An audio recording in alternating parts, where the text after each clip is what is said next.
Ci siamo! Filippo, che ci facciamo qua? E niente, oggi ti ho sorpreso, ti ho invitato qua per annunciare la nostra rubrica. Noi faremo una rubrica in questo gruppo che si occupa di vino siciliano. Chi Eh, meglio di te poteva raccontarlo? grazie. Avete un gruppo, voi siete tutto un Sì, è gruppo, un benissimo. gruppo di Mi pare siciliani, internazionale anche. assolutamente sì, è un gruppo di siciliani, ma tra questi siciliani ce ne sono moltissimi che stanno all'estero, molti figli di Che nostri migranti, salutiamo oltretutto. salutiamo a tutti, e quindi c'è molta sete di sapere della Sicilia e noi ci occuperemo di una piccola parte della Sicilia, ma molto importante, cioè quella dei vini siciliani. Qui siamo in compagnia del grandissimo sommelier Antonino Palazzo che ci aiuterà a raccontare questi vini. A dopo. Volentieri. Arrivederci.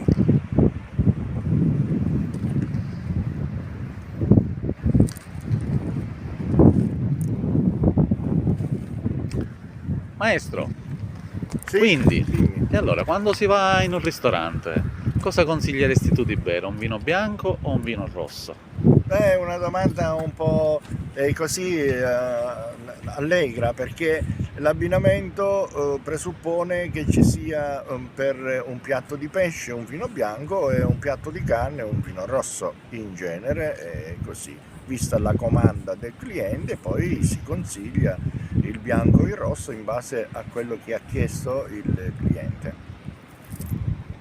Quindi l'abbinamento vino-cibo è assolutamente necessario. È indispensabile, questo per valorizzare sia il piatto che il vino stesso. D'altro canto è uno dei compiti principali del sommeliere, cioè del direttore di sala. E allora, maestro, quali sono i vitigni siciliani? Magari cominciamo da uno in particolare che sono tipici della Sicilia, autoctoni, come si suol dire. Ma, i vitigni sono parecchi questi siciliani autoctoni, quando il vitigno è nativo del luogo si dice autoctono, no? Quando invece è nativo da altre zone internazionali allora alloctono. Ecco, questo è da specificare giusto per suggerire una migliore dizione. È uno dei principali, se non il più diciamo, coltivato, allevato, è il cataratto. Catarratto. E in quale zona della Sicilia questo è maggiormente presente? Allora, il cataratto un po' ovunque in Sicilia, ma principalmente nasce nella zona del Trapanese. Attenzione però perché di cataratti ce ne sono tanti, infatti io parlerei dei cataratti, Dei non del catarratti cataratto, siciliani sempre. poi in futuro vedremo nelle altre puntate quali sono queste differenze. Perfetto.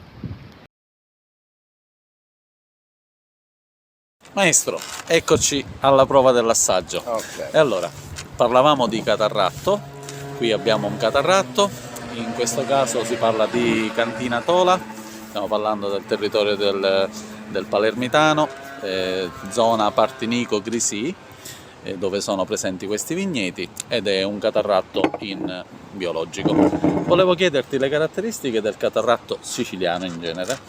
Ma le caratteristiche del cataratto principalmente sono l'acidità, ha una forte acidità abbinabile su tutto praticamente e quello che lo caratterizza è anche l'agrumato, questa piacevole sensazione di agrumato che pulisce il palato man mano che si degusta sia il vino che il cibo e quindi permette una beva continua del cataratto. Il cataratto è spigoloso, il cataratto è un vino come dire, allegrone che porta allegria. Alla prova Vediamo un po' dell'assaggio. alla prova dell'assaggio. Odorate il vino sempre, cercate di capire i profumi di questo vino. Qui ci sono profumi di fiori bianchi, gelsomino.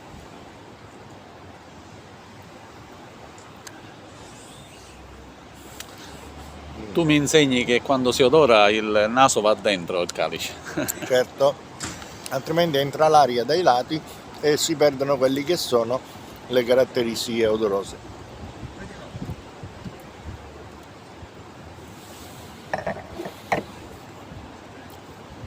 In questo caso abbiamo un'eccellenza del cataratto in Sicilia. Tola ha lavorato bene su questo cataratto, c'è corposità, c'è l'agrumato, c'è questa acidità che impegna continuamente e porta a bere continuamente questo vino. Ma complimenti alla cantina. Con che cosa la abbineresti questo prodotto? Questo con un crudité di gamberi, un calamaro arrosto per esempio. Sì, arrosto, anche le fritture mi pare che sono... Una frittura per esempio, sì, certamente, ma non disegnerei neanche una bella pepata di cozze per esempio. Lo sai che ti ho portato qui e ora ne approfittiamo, siamo a Terrasini oggi, perciò una location interessante sia dal punto di vista paesaggistico, storico, insomma, posti meravigliosi che abbiamo nella nostra Sicilia, e noi siamo ospiti del ristorante Faraglioni e ora abbineremo questo vino sicuramente a quello che ci hai consigliato. Salute!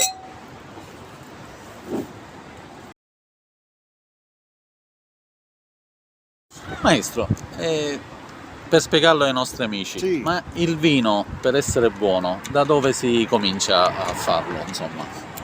Allora, io sono convinto, anche se non sono un enologo, eccetera, sono convinto che il vino si fa in vigna, quindi la vigna deve avere un'ottima esposizione per il sole, l'acqua, la pioggia, eccetera. La sanità, cioè l'uva sana, quindi allevata con criterio, potata con criterio, perché non dimentichiamo che la potatura è un momento critico, fondamentale del buon risultato.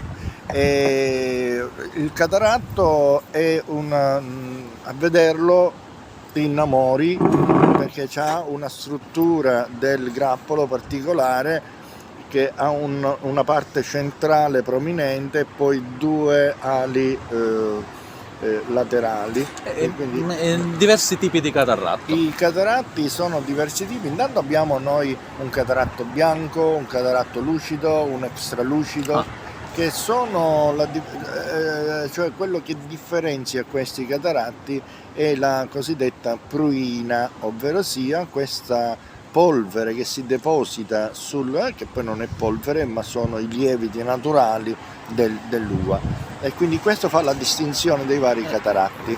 Certo. Dopo abbiamo anche la posizione diciamo geografica della vigna. Per esempio l'altezza rispetto al livello del mare condiziona la qualità del vino. Certo, condiziona la qualità del vino sia l'altezza che aveva. Attenzione, quando si dice condiziona non è che si dice che è migliore o peggiore, ma comunque dà caratteristiche diverse, acidità. Quindi quando ci documentiamo su un vino, sapere a che altezza è coltivato potrebbe essere importante, diciamo. Certo, si sono distinti sempre, ma è una cosa un po' aleatoria, i vini d'altura e i vini a livello del mare. Però questa non è una discriminazione. Ci sono vini di buona qualità in tutte e due le posizioni. In tutte e due le posizioni, non c'è niente da fare. Anche un vino che sta a livello del mare, per esempio nel Trapanese, credo che nessuno supera i 300 metri, per esempio, perché c'hanno il mare. Addirittura io ho visto vigne nella sabbia proprio in riva al mare, del Grillo per esempio. Sì, ma già c'è, diciamo, vicino al Trapanese zone tipo Camporreale che si arriva ad alture rispetto al mare già superiori. Certo, già superiore, già si arriva a 400-450 metri. Poi bisogna vedere un pochino la geografia del luogo, perché chiaramente se sono protetti da monti per esempio non hanno più l'influenza, come in alcuni casi di Camporeale non c'è più l'influenza dell'aria salmastra del mare, quindi cambia tutto, diciamo. Poi questo, il cataratto è uno dei più antichi vitigni siciliani. È forse il più antico, non si sa neanche la provenienza da dove arriva. Ma è fantastico e c'era tanta abbondanza fino agli anni 60-70 che veniva utilizzato anche nel Marsala. Certo. Poi con l'arrivo degli alloctoni, cioè degli internazionali, è stata ridotta la produzione ma oggi abbiamo più di 40.000 ettari. Comunque c'è una certa questo. valorizzazione ultimamente di nuovo del nostro catarratto. Sì, diciamo. da una decina d'anni a questa parte è cominciato i produttori, i vari produttori hanno cominciato addirittura a impiantare nuovamente questo cataratto perché hanno capito che i nostri vini autoctoni sono di fondamentale, non hanno nulla da invidiare agli altri vini, insomma, esteri. Allora, naturalmente ricordo ai nostri amici del gruppo che l'argomento sarebbe troppo dispersivo per Infatti. poterlo completare, però siamo disponibili, potete scriverlo nei commenti, a qualsiasi domanda. Il maestro Antonino Palazzo sarà, diciamo, con piacere risponderà alle vostre domande e magari nelle prossime occasioni chiarire qualche piccolo dettaglio in più. Arrivederci!